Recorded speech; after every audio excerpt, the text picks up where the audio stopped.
Kia ora kato, and welcome to another edition of the Hot Air Sports Podcast, brought to you by Life Isn't Fair, my new book.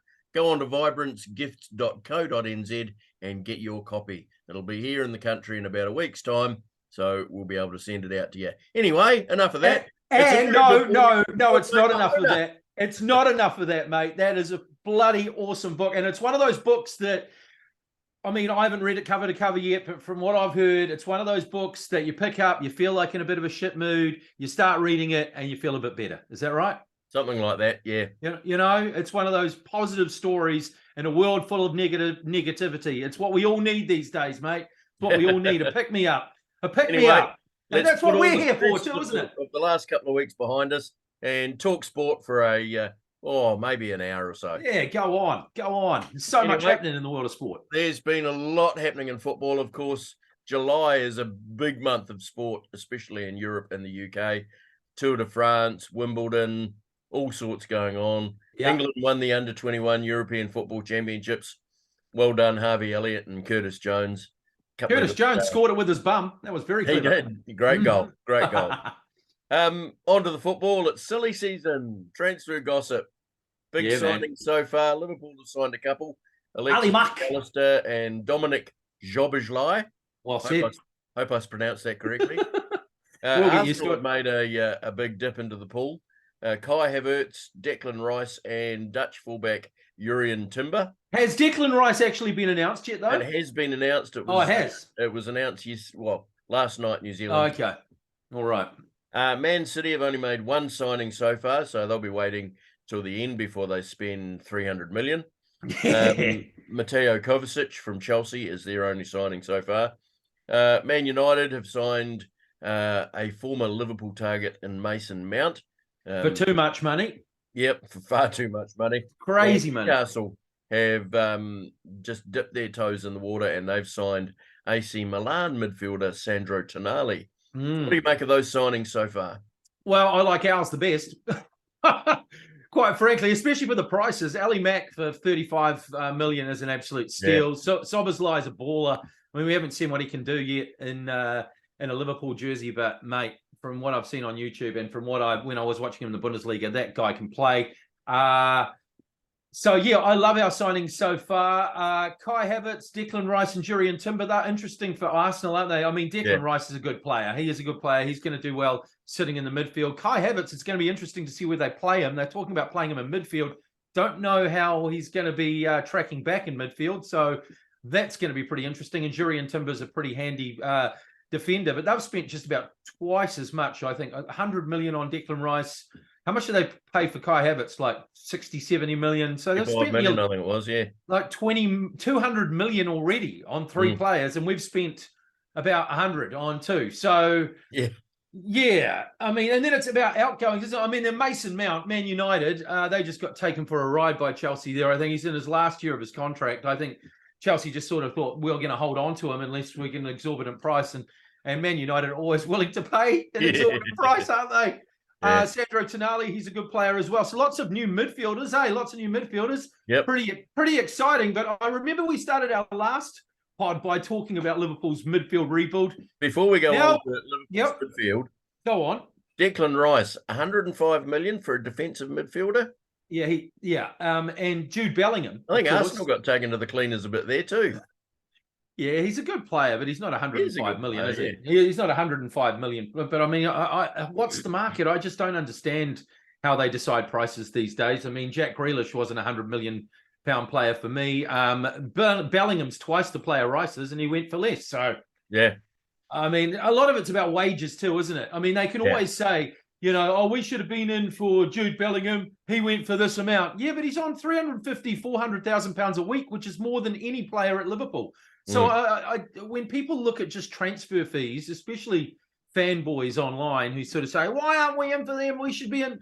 It's not just the transfer fee. It's often the wages as well. Otherwise, we would have signed Haaland last season, wouldn't we? Yeah. So, but yeah, we just can't blow our wages thing out of our wages structure out of the, like other clubs can. Our highest paid player, I think, is Mo Salah on about 350, and as soon as you bring in other players that go above, then the next guys that you try and sign are going to want that money too, you know. So Yeah, exactly. it's all about balancing the books, and unless you're Manchester City, who just don't care about that, you've got to worry about that. And that's half the reason I think, like, especially Newcastle's fans, I think they're going, why aren't we selling it? Why aren't we buying lots of players? But they're doing things quite responsibly, aren't they? They're perhaps the most interesting, because they're the richest club of all, but they have not gone out there and splashed the cash. Well, they're certainly more responsible than Chelsea, who have currently got a squad the same size as the New York Giants NFL squad, which is about 100. I mean, they've already got rid of 15 players, but they've still got about another 60. Yeah, and some of them are on like 10-year contracts and stuff as well, aren't they? Yeah, it's just bizarre. Chelsea are a law unto themselves, aren't they? I mean, financial fair play, how the hell they work any of that out, I've got no idea. Yeah. But anyway, Liverpool's midfield rebuild. Yeah, man. Touched on it. There's a possible, looks like Fabinho is going. It looks like 40 million. Going to get 40 million for him. I reckon that's good money. I think so too, mate. I think we bought him for 35. I mean, if we're selling him this many years later, he's never going to be as good as what he was before, is he? No. And I mean, you only have to think back. You only have to think back to last season. For 3/4 of the season, he was rubbish. Yeah, and but he's doing the work of two players. I just thought he looked so tired last season. I just think we've seen the best of him, you know. And I just think if we don't offload him now, when we go to sell him next season, we'll be lucky to get 10, 20 million. So you take 40 million, you take his wages off the books. What about Jordan Henderson then? Yeah, I don't think he will go. Quite honestly, the Saudi club that want to buy him don't look as though they're going to match Liverpool's pricing, Liverpool's valuation of him. He's obviously agreed to terms on that new contract of £700,000 a week. I'm a bit torn on this one. So am I. He's been a brilliant servant for Liverpool. He's won every trophy possible with the club. He's 33. I think Klopp was hoping he'd stick around for at least another couple of years to do that James Milner role. Yep. Millie has done for the last couple of years, you know. Fill in anywhere. Yep. Fill in anywhere, but also just provide that voice in the changing room. You know, come on 15, 20 minutes to go, consolidate games, you know, just tidy everything up. And that was probably the role that Henderson was going to play. And I don't know if he was that happy about playing that role. I think he probably thinks he's probably still got another couple of good years left in him, which he may have, looking at the shape he's in. I don't know if you've seen the videos or photos. I have. Back at Liverpool training. He looks like a middleweight boxer, mate. Yeah, he does. He's just fit as a fiddle. But I'm like you. I'm torn. But on the other hand, it's the dirty Saudi money. It is.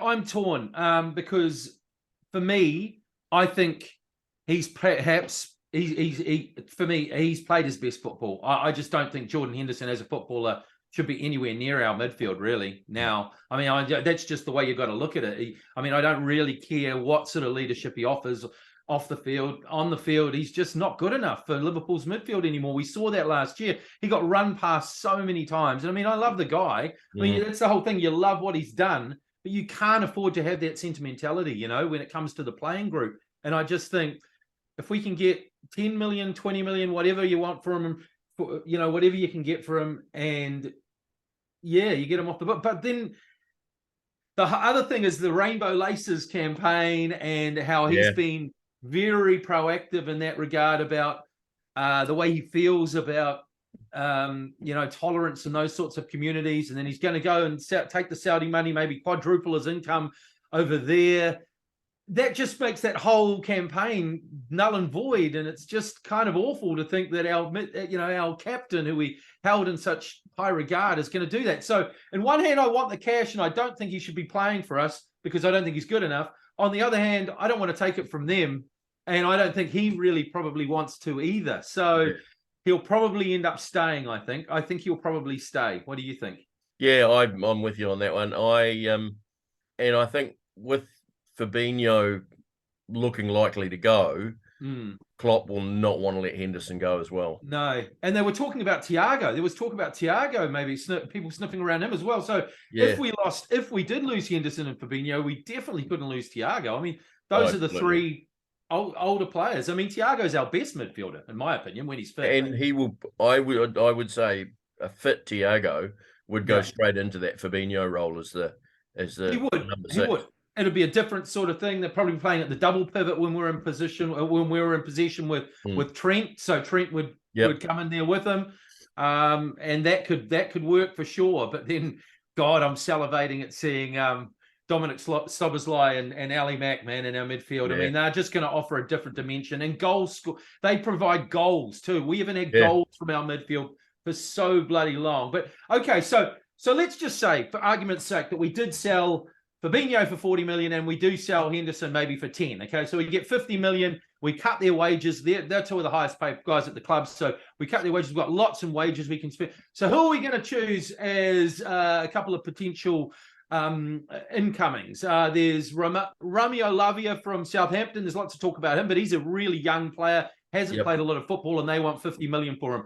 There's Amrabat from Fiorentina, who played really well in the World Cup. There's Ryan Gravenberch, the young guy from Bayern Munich. There's Calvin Phillips is the latest one that's been rumoured. Any of those names, you like the sound of any of those names? Or I would love Calvin Phillips. I've been a fan of his going back to his Leeds days. I used to love watching him play for Leeds. Unfortunately, he's got that injury record behind him, hasn't he? He hasn't played a full season for a while. But yeah, he's a quality midfielder and he would take over that Fabinho role perfectly. Yeah. And he's obviously 3 or 4 years younger than what Fabs is. Lavia, only 19. We've got Bajcetic as well. But Bajcetic, I mean, he's the same sort of age. He's played the same sort of things. They want 50 million for him. If someone came for Bajcetic and they offered us 50 million for him, we'd snap their hands off. So I mean, I don't know whether we paid that much for someone that young, you know. Caicedo's the other one from Brighton. I love him. But they're probably wanting 90 million for him, you know. Yeah. But if we get 50 million in transfers and we were going to pay 50 million for Lavia, that's more than enough to go and get him. So maybe we get him. Yeah, it's an interesting situation. Gravenberch is another one that intrigues me. I think he's a very good player. He hasn't really been given much of a chance at Bayern Munich. I think he's only played about half their games last year. Sat on the bench a lot. So yeah, interesting times ahead. It'll be interesting to see what happens. I notice in the Liverpool Echo newspaper on Friday, I think it was. Yeah. John, what's our owner's name? Henry. John Henry. Yeah. Actually did come out and say that Liverpool does need to spend this summer, this northern summer. So, well, I hope he interesting to hear that from him. Absolutely. He's usually always talking about, no, it's all about sustainability, isn't it? I mean, Yep. There were a couple of other ones for mention as well. Thuram from Nice. They said after the under-21s, but then he didn't play that well in the under-21s, did he? So it went off him. And the other one was Manu Kono, but he got injured in the under-21s. So both of them are impressive physically as well. A bit like Gravenberch, over 6 foot tall. You know, it's just going to be so interesting, isn't it, to see what I mean. But our midfield did need a rebuild. You know, it needed 100%. To be ripped up. After last year, we were just, especially the first half of the season, mate, we started like they had no legs, you know. And this year, we're going to have youth. We're going to have legs in that midfield and a bit of creativity and hopefully some goal scorers too. And, I mean, even Harvey Elliott, who's just turned 20, even he looked tired.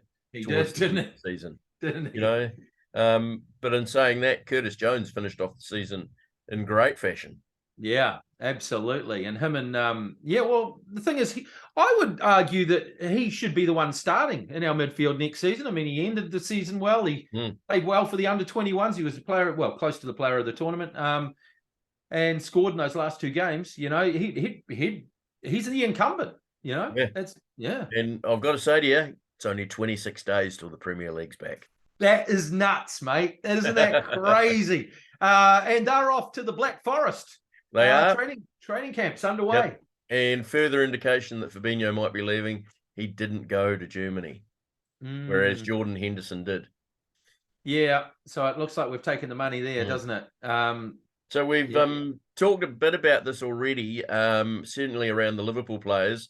Yeah. But the Saudi sports washing, we've seen it in other sports, haven't we, already? With Yep. The golf. UFC, boxing, all going to Saudi Arabia, the Live Golf fiasco, and the How PGA much is enough, situation. basically? Live And golf. now it's happening in football. Yeah, You know, man. Stevie Gerrard's gone off to manage Al Ettifaq. Al-Ettifaq. Henderson may be going. Fabinho looks like he's going. N'Golo Conte from Chelsea's gone. Ruben Neves is gone. Karim Benzema's gone. And, of course, that ex-Man United twat, he's gone as well. Who shall not be mentioned? Who shall not be mentioned. So where does it stop? Does it stop? Does the Saudi Pro League go well for a couple of years and then just fall by the wayside like the Chinese Super League did? I think it probably stops when the money stops, and the money isn't stopping. You know, it's not stopped. The Chinese one stopped when the government got involved. The Saudi one is run by the government. So I think they've got the 4 clubs out there that are owned by the Sovereign Investment Fund, and they are just, how much? You know, what do you want? Write your blank check, you know.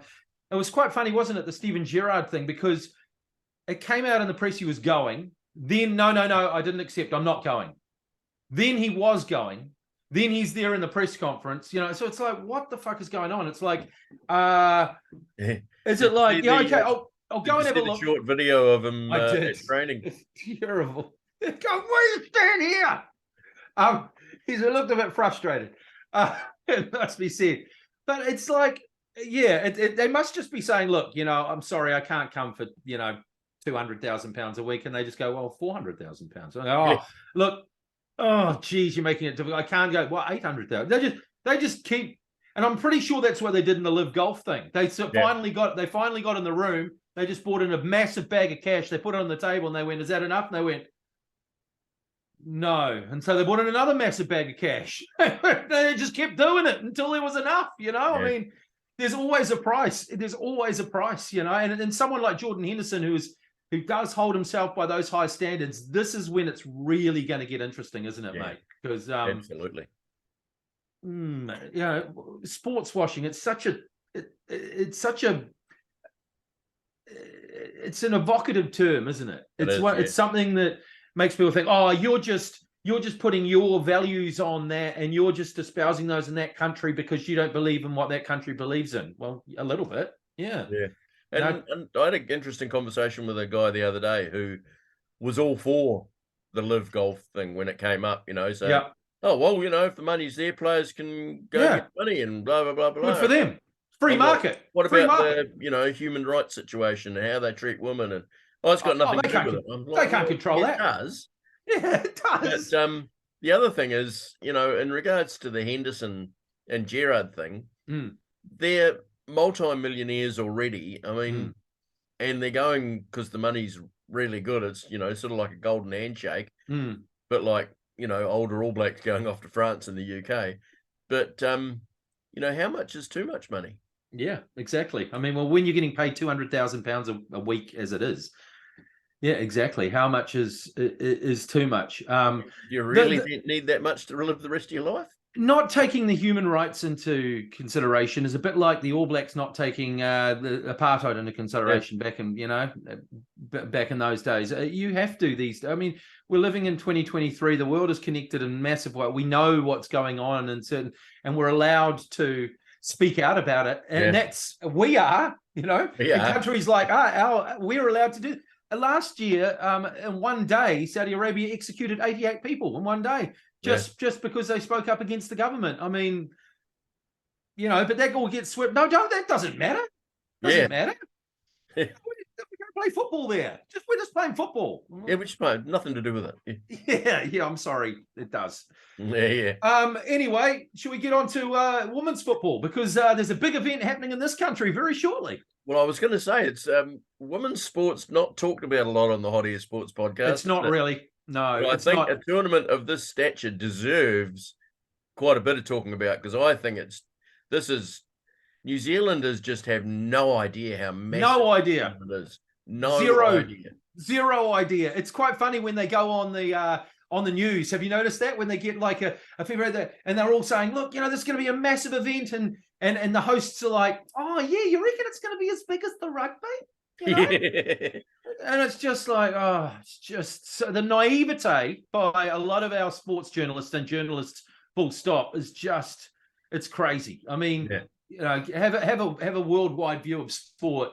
Football's the biggest game in the world. The biggest female participation game in the world is football, and we've got the biggest event for female football in the world in this country. It's massive.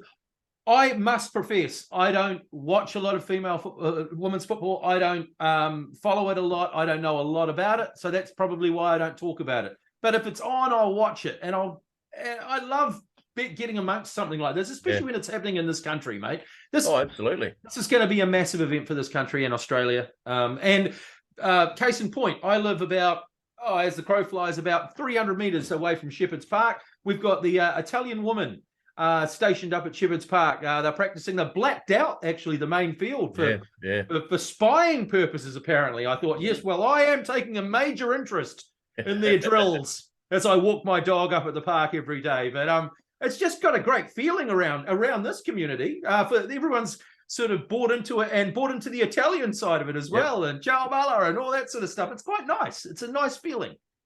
Well, I know for a fact you're going to a game in Wellington. For the quarterfinals. Are you planning on heading along to Eden Park for any games? Mate, I'm hoping to. It's just trying to get that work schedule done and dusted. But no, I'm hoping to get along to as many games as I can. What about you? Are you going to any others? Yeah, we're going to 4 games all up. Oh, wicked. 2 group games. We're going to the Football Ferns against Philippines. Yes. On Tuesday week, and then on the Thursday, we're going to the replay of the final from 4 years ago. The USA versus Netherlands. Wow. Is sold out. Wellington Stadium sold out. Unbelievable. That will be an incredible atmosphere. Stadium. I can't call it Sky Stadium during the Yes, there will be Wellington will be packed full of Americans. I guarantee on that day. I mean, probably half the stadium will be American. Well, just to show how massive it is, apparently there's 20,000 Americans coming to New Zealand and Australia for the Women's World Cup. That is nuts. And that's not mentioning the expats that are already here too. Yeah, there's a lot of them. So, yeah. So let's have a look, see who some of the stars are that are going to be coming to this tournament.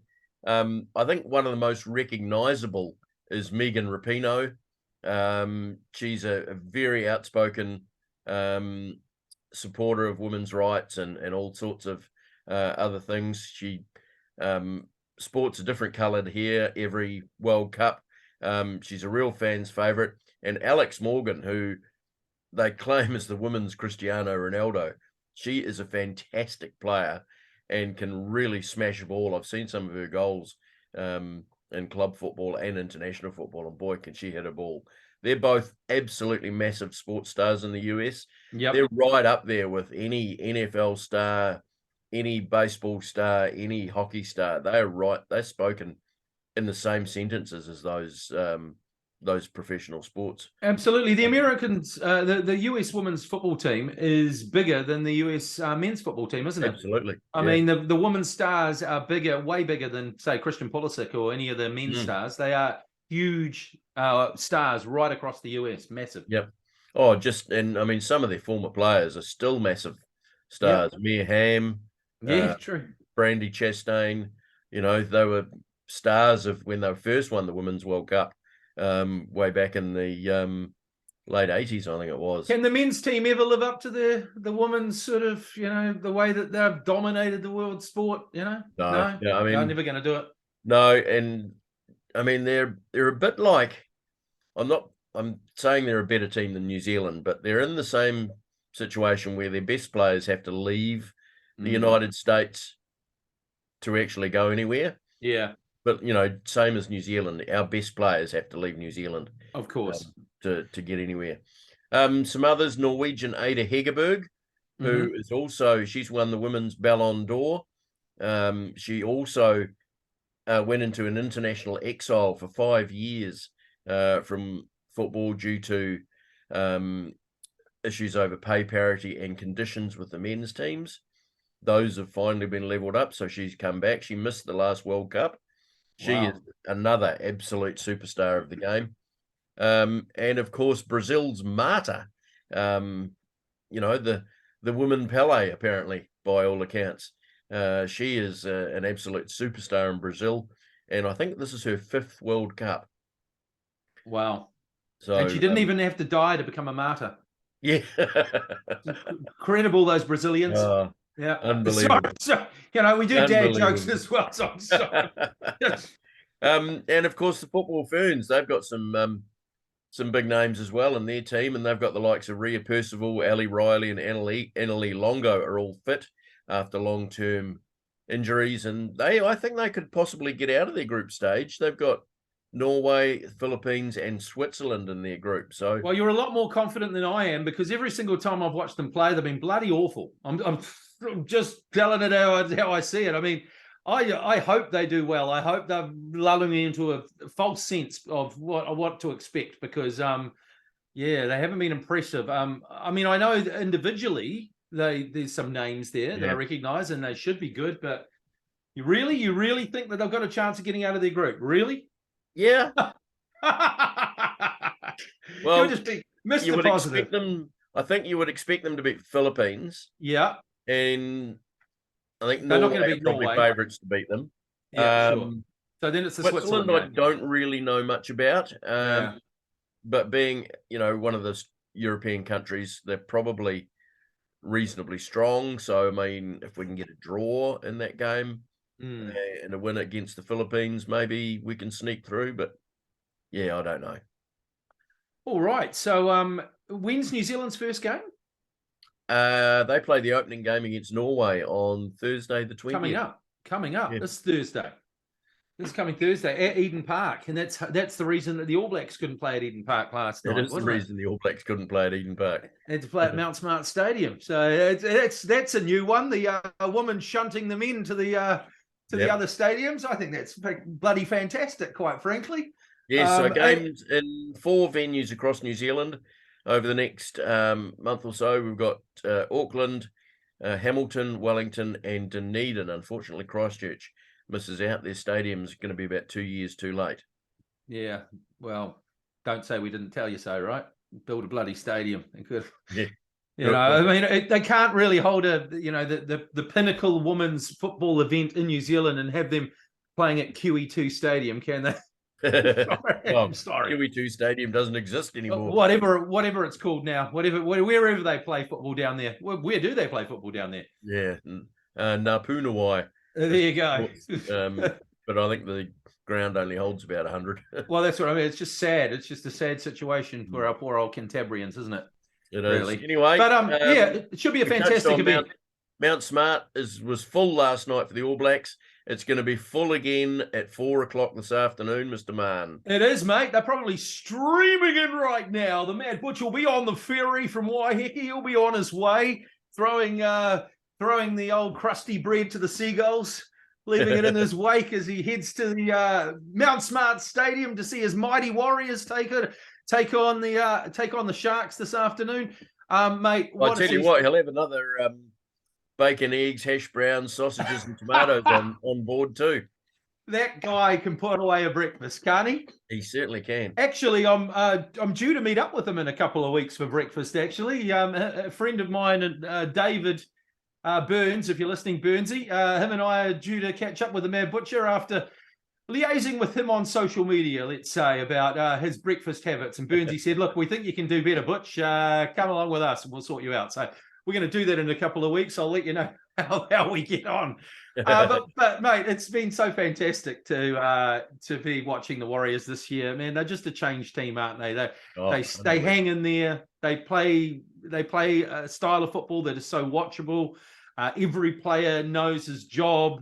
They're well coached. They dig in. They are fit. Mate, they're everything they weren't for so many years, you know. It's just been so great. So far, the Stars we've had, of course, Sean Johnson leading the way. He's probably leading the way in the Dally M points as well. After talk about revitalised. Mate, he's more than revitalised. He's a different player. He's like Sean Johnson 2.0, isn't he? He's just fantastic. He's running to the line. He doesn't mind. He's great in defence. He's probably leading the Dally M's after suspension of our previous fullback, Mr. Walsh, who called the referee a nice word. So yeah, that'll be very interesting to see whether Sean Johnson gets that Dally M award. I would absolutely love to see him do it, but just leading our team around the park and leading it is the word. It's just been so good to see. Try scoring leader Dallin Watene-Zeleznia. He's just an outstanding form of his life on the wing. Chance Nickel-Klokstad at the back. I just love him. He's just so bloody solid. New half, Sean Metcalf. He's got gas, mate. Gas. Good gas. He is a bloody handy player. And then in the forwards, mate, you could mention every forward. Adam Fanua-Blake, Tohu Harris, unheralded Jackson Ford. Never heard of him before this year. That guy, God, he sticks his head in places I wouldn't go. And of course, bad boy Mitch Barnett. Absolutely love Mitch Barnett. He's been suspended already this season for a couple of games, injured as well. But when he's on the field, he really does offer us that sort of Kevin Campion mongrel that I really love. And before he got suspended, and luckily I believe Nuakore as well in our back row, leading the way in the forwards. But just every player, I've just loved the way they've played this year. And it really does hark back to like 20 years ago or so when they won that grand final, or when they got to that grand final. What am I saying? This year we win it, mate. When we had Stacey, we had all those newer players and then a bit of experience coming through and a few old heads as well. It really does remind me of the way they used to play. But it's just been a dream for me, mate. It's been so fantastic this year as you know, I'm not a massive follower of the Warriors or rugby league, but I've seen the bandwagon rolling past, and even though I may just jump on at some stage. Yeah. But one player who really has, that I've taken notice of in the little pieces I've seen is Wade Egan. Man. They've re-signed him again. They have. I'm really, really happy about that, mate. He's been talked up for a long time. They sort of said he's a Cameron Smith sort of thing, and I didn't really see it early on, but experience has meant a lot for this guy.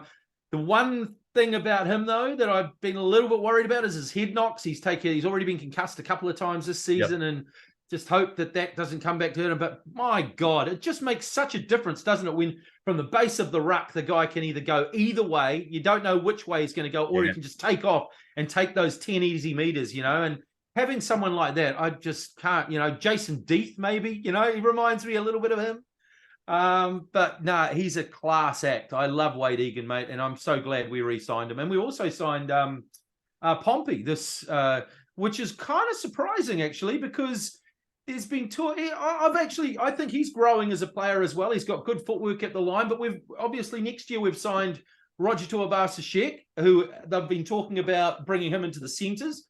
Because Chance is out the back, and if he does go into the centres, then Pompey isn't there. But those are good problems to have. And of course, Chanel Harris-Tavita coming back next year as well.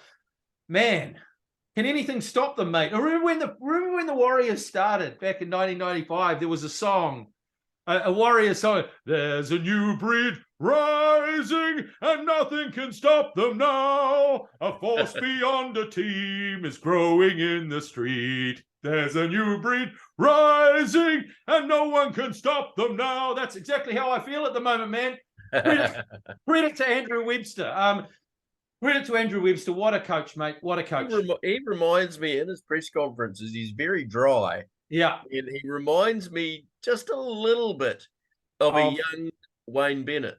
A little bit, eh? He's a bit like... Just the way he talks. He's a bit like Bennett and a bit like Cleary. Yeah. Sort of like, he's obviously taken a little bit of Cleary, sort of bring it down. He's actually, when you see the interviews, not pre or post match, nothing to do with the match, he's actually a lot more animated. But on match day, he seems to bring this calming sort of thing. And I really think that that's something that our team, has responded to. I really do. I think they listen to him. He's got this quiet wisdom and calmness about him, and that's definitely what Wayne Bennett has, He's like that guru almost, isn't he? So the Warriors are sitting 6th at the moment, mate. They play the 4th placed Sharks later on, like we said today. Going well, mate. Going well. Top 4. Let's go top 4. Let's get a home semi at Mount Smart and pack it out. It'll be absolutely fantastic. Yes, and what is it? Go Media Stadium now. Go Media Stadium. Whereas I prefer to call it Ruben Wiki Park. Yeah, that's the one. That's what we call it. And I'll be watching from the Steve Price stand. That's right. And of course, the other rugby league news over the last couple of weeks is the Maroons. Don't want to talk too much about this. One Origin 2-1. Of course, I'm a Blues fan. Ruben Cotter from the Cowboys, the Wally Lewis medal winner, and Freddie Fittler picks the wrong teams, mate. Picks the wrong players. Don't know why he's there. Get him out. There you go. That's do you enough on think Origin. he'll be around next year?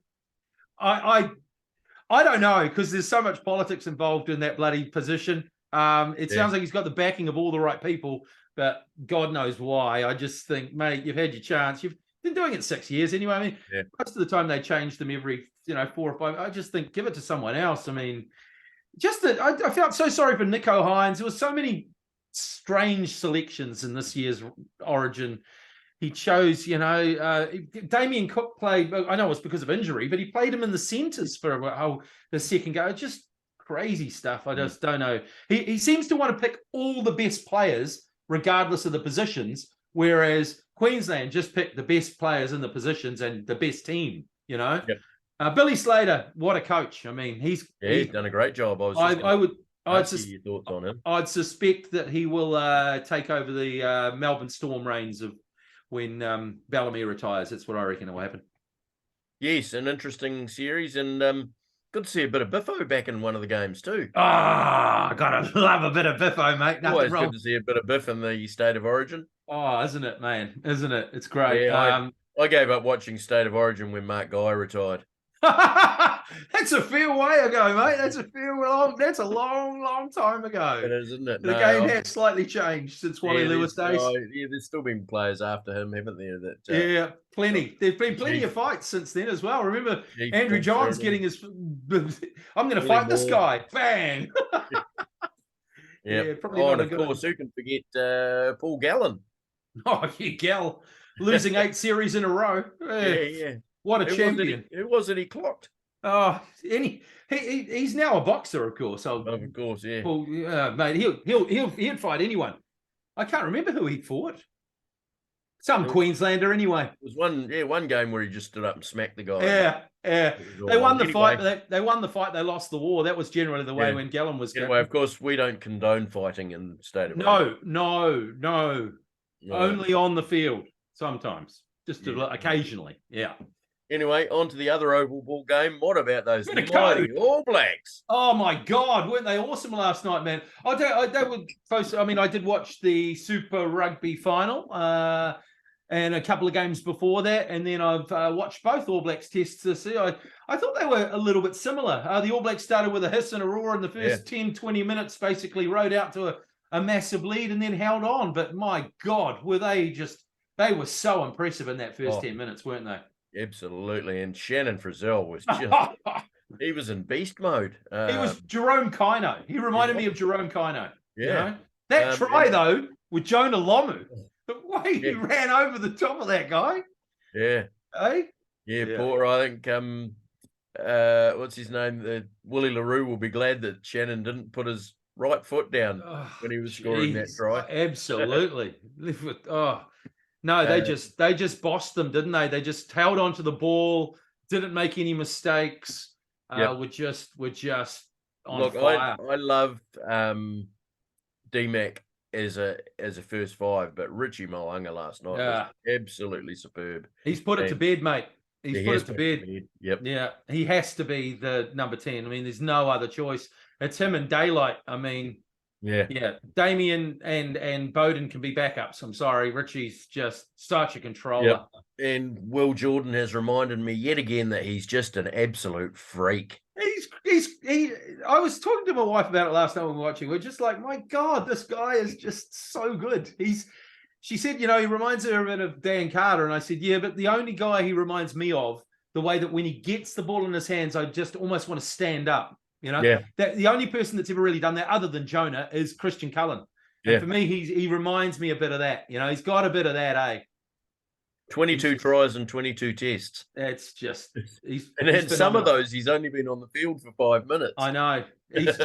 He's just phenomenal, mate. He's just a phenomenal rugby player. He just seems to just evade players where others can't, you know. He just seems to waltz through, doesn't he? And he set up the first 2 tries. He did. Scored the third himself. Yeah. And even had a hand in the last try of the game. Yeah. Yeah. So just, you know, it was him that advanced the ball up for that ruck, and That's then right. it ended up being a scrum. Yeah. And Xavier went off the back, and Richie was in. So And what did you make of the forwards? I mean, Tamati Williams, what did you make of him when he came on, the big he fella? was brilliant. I loved him. He's awesome, isn't he? Yep. He's going to be a prop for a very long time. Tell you who has impressed me immensely this year, not just for the All Blacks, but for the Hurricanes as well. It's Tyrell Lomax.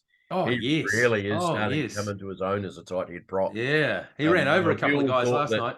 We all thought that when Owen Franks, fell by the wayside, it's like, oh, who's going to be a tight head prop? But Lomax is more than making up for it. He's mobile around the field. Yep. He's just, they can't pull him down in the scrums. No. So strong. Absolutely. There was only one scrum there last night where we went we went backwards. Yeah. And when you play in the box, if you only have one scrum where you take that all bloody day, don't you? We had them in the lineouts.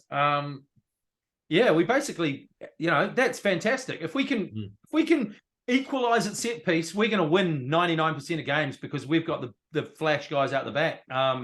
Yep. So I love the way our forwards played, really, But Lomax, Brazil, my God. Yeah.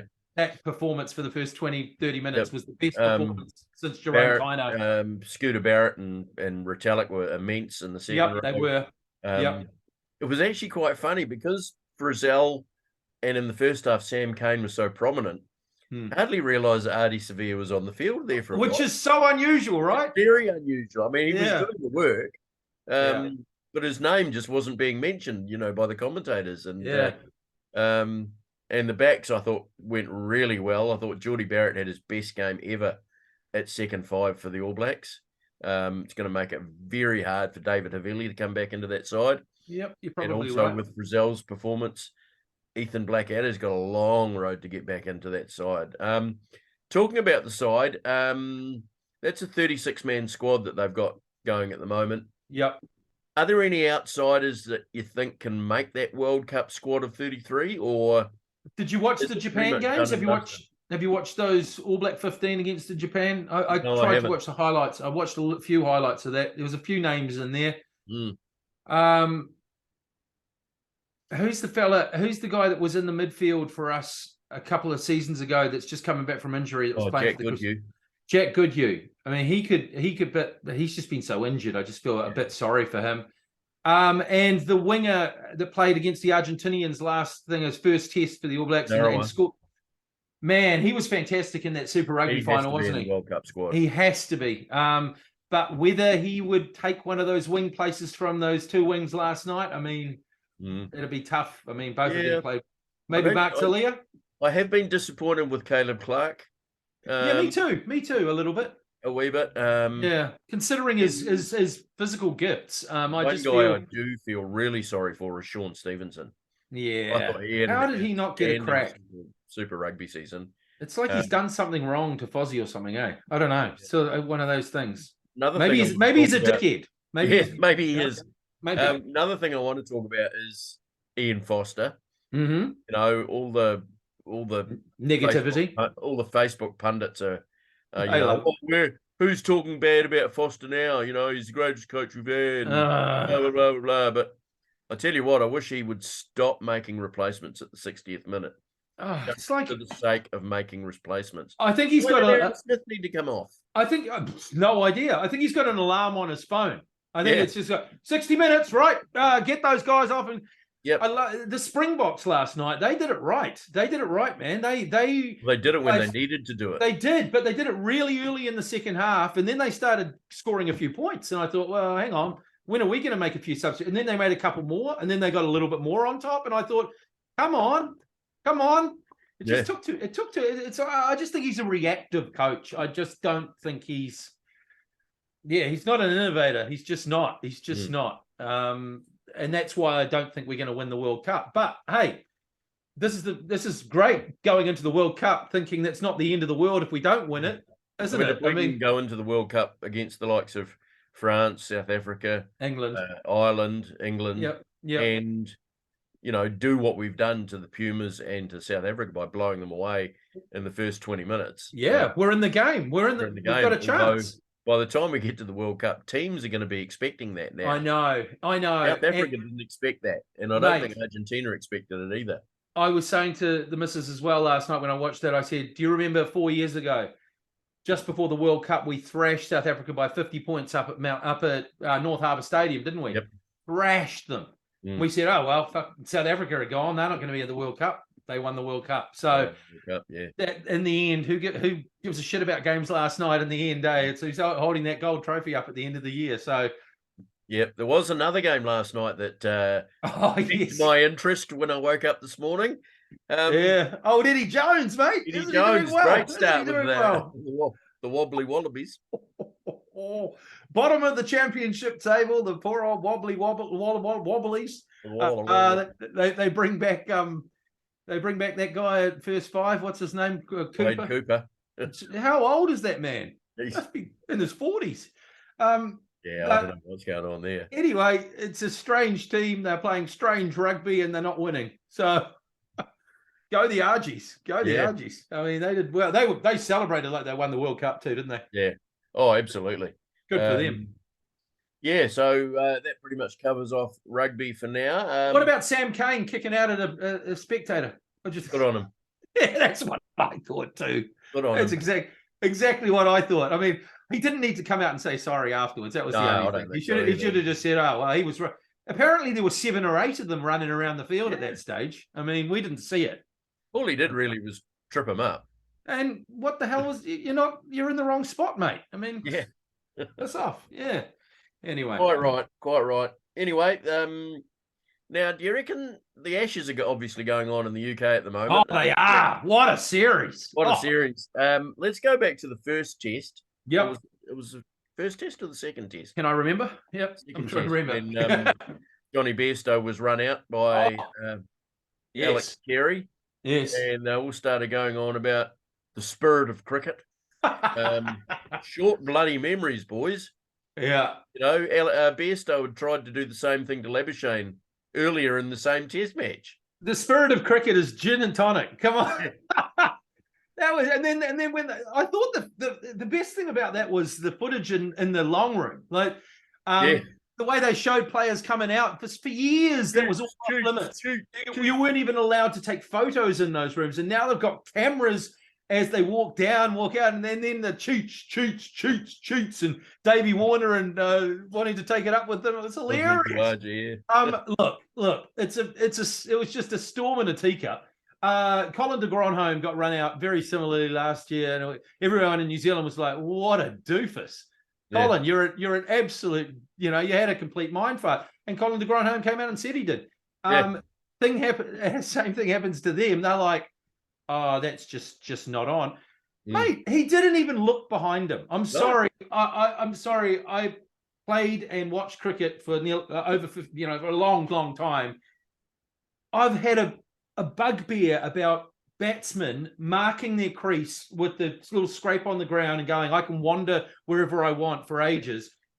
That's after the umpire calls, or that's even after that. But none of that happened. How did he know that the wicketkeeper hadn't dropped it? It could have gone for 4 byes. I mean, and the wicketkeeper also threw it before he started walking. Yeah. Before he started. So to me, there's zero to talk about. Johnny Bairstow, you're an idiot. You wandered off. Take it on the chin. I mean, the thing was, he didn't even tap his bat down. He just tapped his foot. He did the little scrape. What's that supposed to mean? Yeah. Sorry, you stuffed up, mate. You stuffed up. But anyway, what a series it's been, mate. What a series. And there's still some of the Aussie stars haven't really shined yet. No. Labuschagne, Smith. No. I think Smith's got 100, but, but the rest of his innings, he hasn't done that well. No, and now they're missing Nathan Lyon for the rest of the series. They are. I thought that Mark Wood was just phenomenal. His bowling, he's bowling so quick in that third test. My God, He was scary quick. Yeah, that ball that he got Kawaja with to just demolished. I was just like, wow, I haven't seen anything like that for a long, long time since maybe Thompson and that. And then the way he played, the way he batted, it was like, forget having a train to catch. He had Concord to catch, mate. He was like, he was just wow.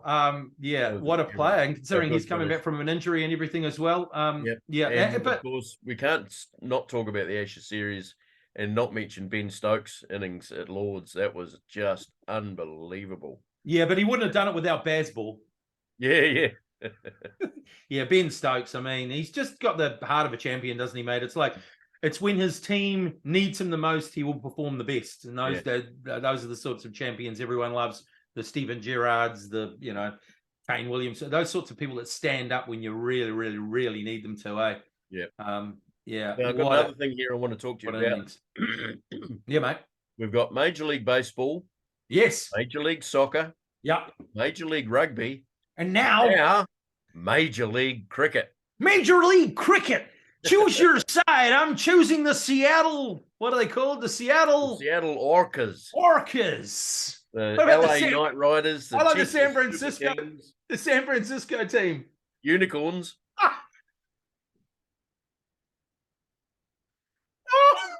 They're a unicorn.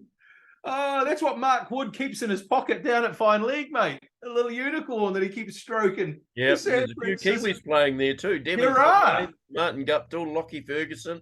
The teams are handy. I think they're owned by the Indian franchises, aren't they? So they've similar names to and most, I'd say 80 to 90% of the people in the stands are Indian or Indian descent, aren't they? So but there's a massive expat community there. There's no reason why they can't have something like that in the US. I mean, it's not going to be anything like baseball or any of the top four sports. But no, there's no reason. I mean, it's just such a massive market. Why not? Absolutely. You get the players. I mean, Saudi Arabia can have a bloody football league and a golf league. Why can't America have a cricket league? Oh, quite right indeed. Yeah. Now let's go to another round ball sport. My favourite.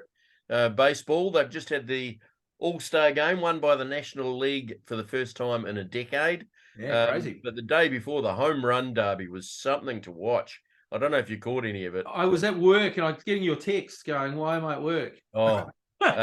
Julio Rodriguez, the Seattle Mariners outfielder, 41 home runs. Unbelievable. In his 3.5 minutes. How the hell do you do that? Well, he got into a rhythm and it didn't matter where the ball was. He just smashed it. Could he lift his arms afterwards? Unfortunately, he ran out of puff and got beaten in the second round, but it was won by Vladimir Guerrero Jr. from the Toronto Blue Jays. Who did he beat in the final? Was it the guy from the Mets? Was it the guy from the Mets that won it last year? Alonso, no? No, it was Randy Arozarena. There we go. Yeah. So now that the All-Star game's all over, the trade window shuts on August the 1st. Who are going to be the buyers and the sellers? Well, Shohei Ohtani's the one I want to talk about as far as that goes. We will talk about him in a minute. Really interesting. So you've got these are all teams that are either 8 games or more back in the wild card, so they're basically out of it. Detroit Tigers, Chicago White Sox, Kansas City Royals, and Oakland, who have got the worst record in baseball by a long way. They've only won 25 games and lost 68. They're probably headed for Las Vegas in the next few years. Yeah, true. I've heard that. They're going to be relocated to Las Vegas. That's interesting. Make another major league franchise in Las Vegas. They've just got all the sports covered now, don't they? Well, they've got 3 of the 4. They don't have a basketball team yet. Yet. That's on the way. So they're all American League teams that are pretty much out of it. In the National League, Pittsburgh Pirates, St. Louis Cardinals having a shocking year. I know, for them who are champions. Despite some superstar names in their lineup. Washington Capitals and the Rockies, and you could even say possibly even the Mets, who have the largest payroll in baseball at the moment, with the likes of Max Scherzer, Justin Verlander, Francisco Lindor, Brandon Nimmo, and Pete Alonso. They're just struggling big time. I heard their owner the other day having a bit of a whinge. Oh, yeah, did he what? Fair enough too, though.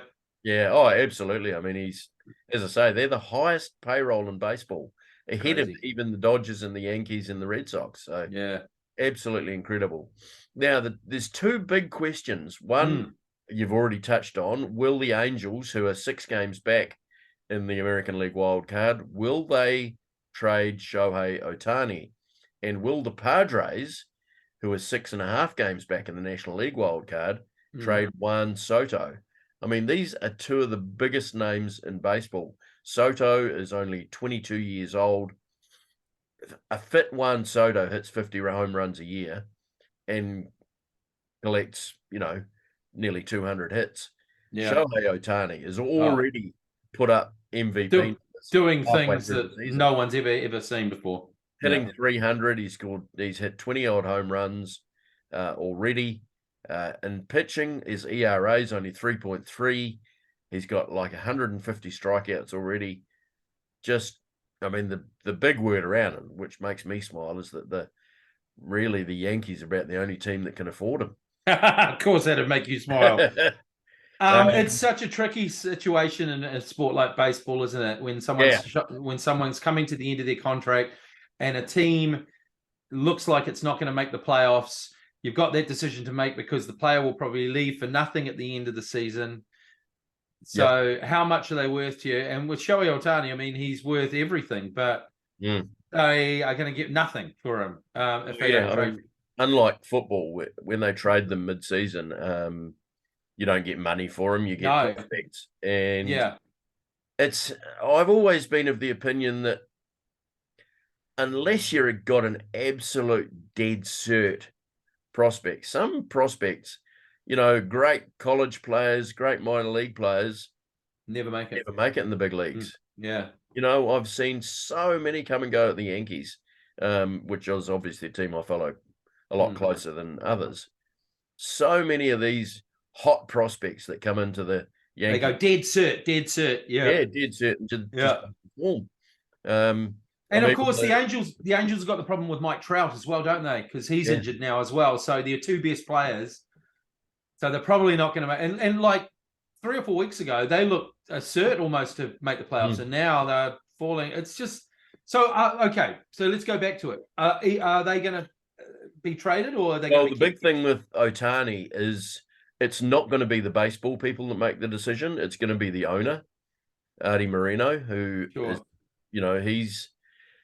he's the boss at the Angels. He's the one that makes all the decisions. I don't know why he bothers having a baseball department, to be perfect, because he's made some pretty bad investments in the past. Yeah.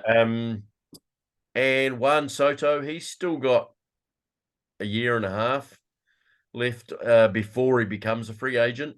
As we've talked about at great length in previous podcasts, he's still arbitration eligible. So, and I mean, the Padres, their general manager, AJ Preller, has to go because he's been there for like 12 years and 3 times he's brought together a world champion winning caliber team. Yeah. They've never performed and they're struggling to make the playoffs this year. They only just made the playoffs last year by the skin of their teeth and got knocked out in the wild card round. It's either Daniel Levy of Major League Baseball. Yeah, pretty much. Pretty much. So, I mean, Derek Jeter came out during the week at the All-Star game and said, I would love the Yankees to trade for Juan Soto. I heard the Mariners might be in for him because obviously and they've got a history with Japanese players, so that could be interesting. But obviously, if he wants to win stuff, I mean, the Mariners crowd during the All-Star game, they let Houston know about treatment. They didn't like any of the Astros players, did they? They certainly did not. That was funny. Mercilessly. That was funny. But Ohtani was treated like a home team favorite. I know. That was funny, wasn't it? And didn't that ballpark look good too, mate? Oh, it is a beautiful ballpark. I've been there a couple of times now, and absolutely love it. Yeah. So, interesting couple of weeks coming up. Real interesting. Just a couple of other things I've got to ask you about baseball before we move on to something else. The perfect game. There was a perfect game pitched yes. for the Yankees recently. There's only been how many in history? 20 something. Yep, 27, or something like 24 or something like that. Yep. And explain exactly what a perfect game is again. I know we've done this before, but yeah, perfect games, 27 up, 27 down. So no hits, no walks, no hit by pitcher, no strikeout and got to first base. anything, no errors, Anything. nothing. Just Not a single player makes first base. And in the history of Major League Baseball, which is probably millions of games, would there be millions of games or hundreds of thousands of games? Hundreds of thousands of games. Yeah, at least. There's only been 20 odd. Yeah, 24, I think it is. 24 perfect games. And we've just had one in the last week or so. Yep. Yeah, the difference, as I say, between a perfect game and a no-hitter is where somebody might get a walk and end up on base. But basically, as I say, 27 up, 27 down. Yeah. And there's a lot of interesting things go on when a pitcher gets close to. Yeah. Once they get through the sixth inning, other players don't want to go near the pitcher. Yeah. There's all sorts of people holding their feet. There's all sorts of different superstitions that people start. Players will hold off going to the toilet because they don't want to move from the seat they're in. Absolutely. And then suddenly, as soon as they've got it, you see most of the players run out on the field to support their teammate while somebody else runs off to go to the bathroom. Crazy. So this guy did it. What was his name? What was his name? Domingo Germán. Domingo Germán. Who is an interesting player. He's certainly inconsistent because the very next game he gave up 6 runs in 3 innings. There you go. It's a great leveler of sport, isn't it? And he was suspended for the early part of last year for domestic violence issues. Right. So he's got a bit of a history behind him. Yeah. There were actually some Yankees last year that didn't want him back in the side. Wow. But they did, and he came back, and he's now a bit of a fan favorite, obviously, for that perfect game. Yeah, crazy. And the other thing that I saw mentioned during the All-Star game was the fact that Ken Griffey Jr. is still getting paid by Cincinnati. Yep. I think he's the 3rd highest paid player on their roster, and he's been retired for 15 years. 20? I don't know. A long time. About 15 years, yeah. And this guy's still getting paid by a Major League Baseball guy. I mean, maybe Chelsea could look into this. Maybe this is something that Chelsea... Well, another one that's going to be interesting, Mookie Betts, who's with the Los Angeles Dodgers at the moment. Used to be with the Boston Red Sox. 15 years after he leaves. Is that right? Yeah. How the hell do you negotiate that? Well, they're building it into their contracts now. So let's say, for example, you've got a 10-year contract at $300 million. Yeah. So rather than take that $30 million over the 10 years, they may just take an average annual value of $8 million a year. Sure. And then the rest gets added on at the end when they retire. So it's almost like the Bobby Bonilla Day. The 1st of July every year, he gets paid $1.1 million by the Mets, and that will go on for another. Well, it's another 6 years, I think. And he's been. I think employers and other industries need to start thinking about this. How they can reward their employees post. It would be fantastic, wouldn't it? If we just got. I guess that's what they've tried to do with KiwiSaver. True. That's exactly right. But I think it's fantastic. And you look at the lottery in the United States. You can either take the lump sum, or 40 years worth of payments, annual payments. Yeah, crazy though. As I say, there's another couple of players that are still being paid. Still getting paid decades after.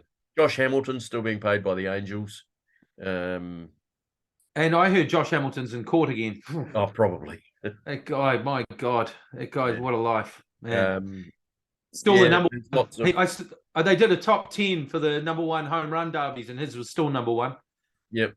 And Josh Hamilton won. That was, if you've never seen that, listeners or watchers, go and Google that. It's Josh Hamilton home run derby just after out of rehab, and just amazing what that man could do. But there you go. Going back to the All-Star game, I was interested there.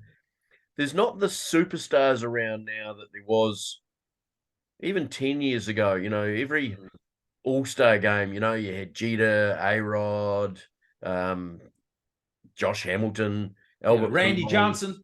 Randy Johnson, all big names made the Ken Griffey. All-Star game. I was looking at the rosters of the All-Star game, during the week. There's half the players I didn't even know. Yeah, and you're a baseball aficionado. I mean, someone like me, yeah, you look at it, you just it is. It's hard, eh? I mean, there was some of the game's biggest stars weren't there. Like Manny Machado wasn't there. Francisco Lindor from the Mets wasn't there.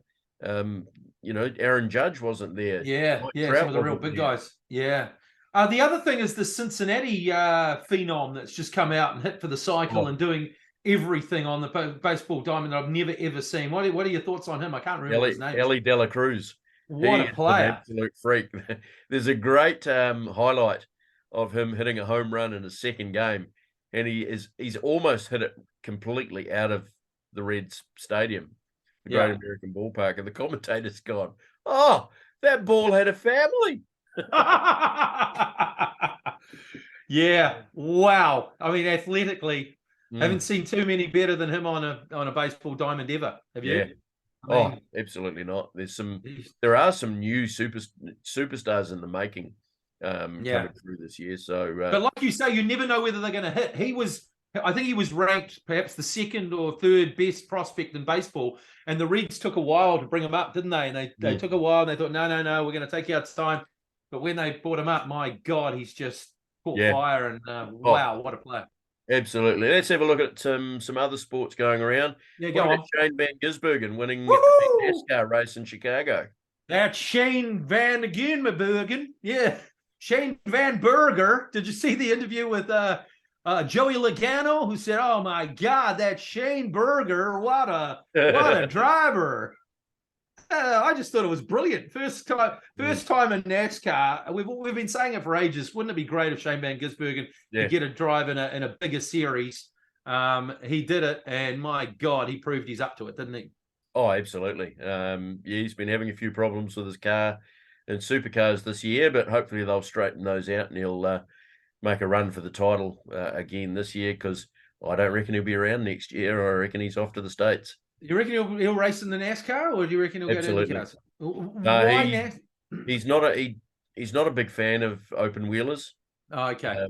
But he's still bloody good in them. He won the New Zealand Grand Prix last year. Yeah. The guy can race in anything. He's just a freak. Put a motor on a shopping trolley and he'd win that race too. Absolutely. The other thing that's going on in the world of sport at the moment is is Wimbledon, of course. The grass court championships at Wimbledon with the strawberries and champagne, of course. And we've just had this morning, we've just had the women's final.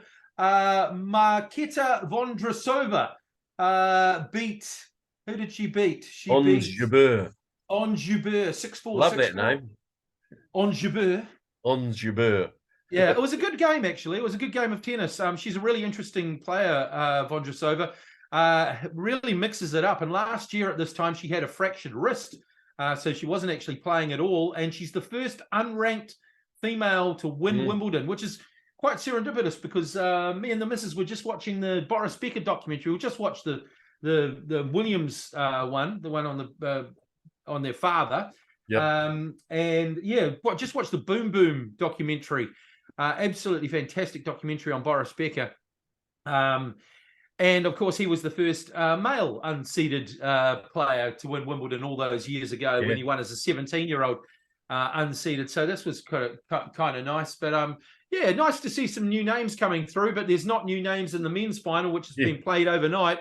But can the young gun, Carlos Alcaraz, what a player this kid is from Spain. He's just phenomenal. Perhaps the fastest tennis player I think I've ever seen, or certainly the fastest since Michael Chang. Can he beat Djokovic? He's about half his age, about half his size. It's going to be a bloody interesting game, mate. Yeah, I think Djokovic will clean him up. You reckon? As much as it pains me to say, I'll tell you, one player did catch my eye over the last couple of weeks, and that was the American Chris Eubanks. Oh, yeah, he's a handy player, isn't he? Athletic as hell. Got a bit of a character too.